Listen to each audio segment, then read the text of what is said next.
It is a beautiful time for new wealth systems and new worlds. And as visionaries, it's important for us to know that as you are growing and improving yourself and your business, not every change that you make is true transformation. Sometimes you are shedding, sometimes you are molting. And knowing the difference is key to scaling any vision, any business without staying stuck in the same patterns. Today's lesson is inspired by the entrepreneurial visionary, and we're going to discuss how to use this distinction to break free from limiting beliefs and actually create the kind of growth and legacy that you deserve. All right, so let's get into shedding and molting. What does that mean, Charita? I'm so glad you asked. Thank you for asking. So, in the animal kingdom, shedding is when creatures like snakes, lizards, even dogs and cats, they release what's already dead. This could be old fur. This could be dead skin. It's fragments that no longer serve their body. Think of it as a natural cleanup process, right? So again, snakes shed their skin when it becomes too tight, when it becomes damaged, or just like really dirty. And mammals overall shed fur seasonally to adapt to new temperatures. Even us as humans, we shed hair. But here's the thing, shedding is often reactive, and it happens because the old layer has become uncomfortable or no longer fits the environment. So what does this mean for us as visionaries? I'm so glad you asked. Thank you. So as visionaries, shedding can look like dropping a project because it feels too heavy. It could also look like quitting a collaboration just because you're tired. It could also look like cutting ties because whatever connection it is, you've deemed it as unbearable. Now, shedding is necessary. It is necessary, but sometimes it could be surface level. And it's because you're reacting to discomfort and not necessarily having the intention of stepping into expansion. I'll say that again. Shedding sometimes can be surface level when it's mainly because you are reacting out of discomfort and there's no intention of stepping into expansion. All right. So now let's talk about molting. Molting, on the other hand, is deeper. Birds molt feathers. You have crabs, you have lobsters, you have certain insects that molt their exoskeleton. But why? Right? And it's because their body has grown. But here's the key. The shell can't hold the expansion. I'm going to say that again. Their body has grown, but their shell can't hold the expansion. And so a crab literally breaks out of its hard shell and hides while the new one hardens. And the birds, right, they lose and replace their feathers in cycles so that they can actually fly stronger. They may need to migrate somewhere and survive new seasons, right? Again, that's the purpose of the molting. I need new feathers because I need to migrate, and that's a long journey. So now my new feathers need to be stronger because this new season that's coming about, this new environment I'm going into, I have to be able to sustain it. I have to have the capacity for it. So molting isn't so much about discomfort. It has a lot to do with destination. It has a lot to do with destiny. And the creature, the example we just went over, has outgrown the container. And this is the same for you. Some of you have outgrown whatever container that has been holding you. And if you don't molt, if that creature does not molt, it can't continue to live. It can't move. It can't evolve. And so again, what does this look like for us as visionaries? Molting can look like retiring an offer because your identity has expanded beyond it, or delegating someone else to do to offer the offering. What do I mean by that? I'll give you an example. There's a specific certification course that I teach, right? And there's levels to it, level 1, level 2, level 3. Now, not only in my personal life, but in business, I am now all up in the energy of level 3. So when I found myself having to teach level 1 or even level 2, there was a sense of resentment. There was a sense of feeling like I had to shrink because my life is no longer in the shell of these particular teachings. It doesn't make the teachings irrelevant. It doesn't make the teachings non-impactful. It doesn't make the teachings unuseful. Just me having to teach those lessons does not, I've evolved beyond it, right? So I could decide to retire it, not teach it at all, or delegate someone else to teach that level because that's where they are in their life, and or that's the level of teaching that they are ready for, that they're suited for. So it doesn't make one thing better than the next. It's just, are you the fit for it? Does this fit you? Does it fit your evolution? Does it fit your capacity? Or is your capacity big? How and what that requires, meaning that it would require you to shrink your capacity. It's also kind of like when you're at a job and you feel like you're not being utilized to your highest potential, right? You have all this wisdom and knowledge. You have all this wisdom and knowledge of like 100%, but in this job, you're only required to use 20 or 30%. How does that make you feel? Have you ever been to a place where you were utilized or looked at as one thing, but you knew you were bigger than that, but you couldn't exercise those skills? You couldn't express those talents. Why? Because that environment can't fit your evolution. It can't fit your capacity of who you are, right? Okay, so the next example I'm going to give is in regards to what molting looks like for us as visionaries is up leveling your pricing, right? Up leveling your system, or even up leveling your team, because the old version cannot hold your current vision. The third example is releasing a business model, not because it's failing, but because it no longer fits the leader you are becoming. So molting is very much about rebirth. It's not just letting go.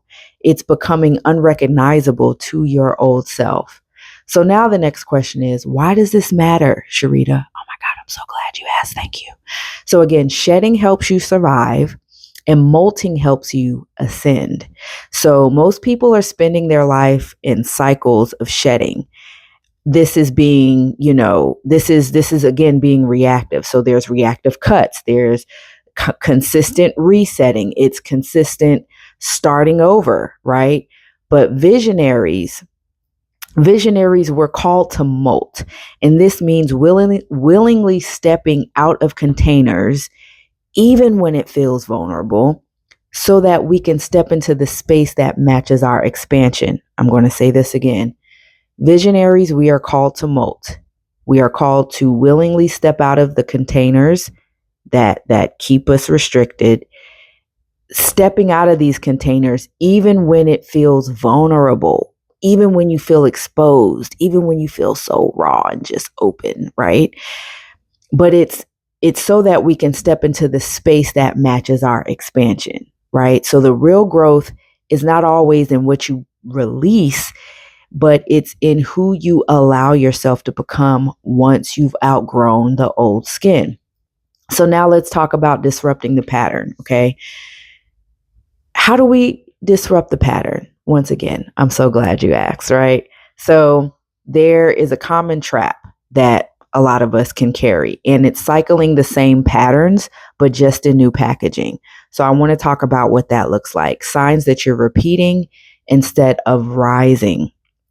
So sign number one is you keep reinventing the same type of offer, just with a different name. What does that mean? Like you shut down a grouping or a group coaching program because it feels overwhelming, right?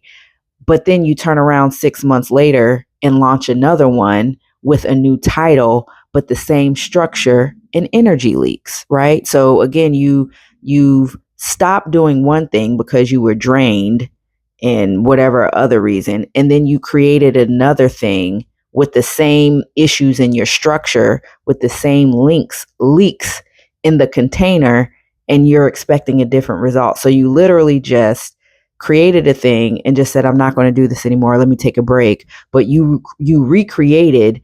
It may be a different class, it may be a different offer, but the structure hasn't up leveled, right? The energy in it has an up level. And so now you're going to experience the same kind of burnout. New offer, it should be a new kind of experience for you. But again, no, it's in the same container, right? So that's one example. Number two is your burnout, right? You burn out, you shed, and then you create the same cycle. So let me explain what that means. So, for instance, you leave some kind of business partnership because it drained you. Maybe it was one-sided. You were doing all the work. But instead of building new boundaries, you jump into another collaboration that leaves you equally exhausted. So again, you shed one situation just to jump into another one, but you haven't became the person that exercises the better boundaries, clearer communication, energetic hygiene. And then again, you're equally exhausted in this new collaboration as you were from the first one. Example number 3, you say, and we've all said it, so don't think I'm singling you out. You say, this time will be different, but you never disrupt the root belief. So that example is, for instance, this time will be different. I'm going to increase my prices. But you still under deliver your boundaries. So you've increased prices, but you're still over giving time and access because deep down, you still believe you have to prove your value to keep clients. So you've up leveled your offer. You've created this coaching program. You've raised your prices to premium prices, but you still, again, overextend yourself. You're giving out extra time and energy and effort. You are giving discounts still because you still feel you have to prove your value. You don't believe that you have a right to charge what you are charging. So pattern breaking is not just doing something new, it's becoming something new. So I want to leave you all with 2 coaching tools, right, to help you disrupt patterns. So the first one we're going to explore is the limiting belief audit. And it's real simple. Just ask yourself these 3 questions. Number 1 is, what belief is keeping me attached to this project, role, or offer, right? So for example, the belief around that is like, if I don't do it all, I'll lose money. If I don't do it all, I'll miss out on opportunity. The second thing I want you to explore is who taught you? Who taught you this, right? Are there lessons from family, the culture you grew up in, your old identity that is telling you it's okay to stay in these limiting beliefs, right? And then the third question is, what's the new truth that can actually align with my new level, right? So, for instance, a new truth could be delegation multiplies wealth instead of our old belief system, which is delegation means I'm losing power. Delegation means I got to trust people that I don't know I have to trust, right? So if we reframe that and say delegation actually helps me multiply my wealth, because thinking I could do it all by myself, holding all of this responsibility, it actually shrinks my capacity to expand, right? So again, this is about shifting you from unconscious cycles to conscious creation. So the second tool I want to give you is the molting map. And you can just simply draw 2 columns. Column 1 is old skin, what you've outgrown, and column 2 is new skin, what's emerging. So for instance, in column 1, you can put in the old offers, habits, partnerships, or even pricing that you feel no longer fits. And then in the new skin column, column 2, you can talk about or explore like your expanded identity, the new boundaries you're going to set for yourself, the next level pricing, your next level strategy, right? And then once you've created those columns, just circle one item to molt this month, and then name the identity shift that comes with it. So an example could be, I'm molting these low ticket offers and stepping into a premium ecosystem, right? An ecosystem is just all these different things that work together. Okay. So now that you have some tools for the pattern disruption, let's talk about a mindset shift. Real simple. So as visionaries, right? And especially because this lesson is inspired by the entrepreneurial visionary, one of our greatest gifts is creating new paradigms.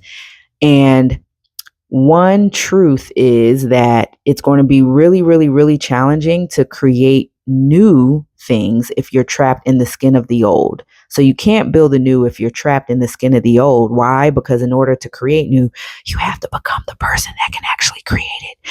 So shedding, remember, helps you reset, but molting makes you reborn. Shedding is about comfort. Molting is about capacity. All right. So again, this week, I challenge you all to create your molting map. Ask yourself, what skin am I shedding out of survival? And what skin am I molting because I've simply outgrown it? Okay. So again, if this message spoke to you, I want you to take action today. Look at the links below in the video. Take advantage of one of the opportunities to go deeper with me. And don't just listen and move on. Choose your next step. All right. So again, fam, this has been Wellness Wednesday with Charita Raél, the Vision Catalyst, where we trade overthinking for clarity and burnout for brilliance. See you next time.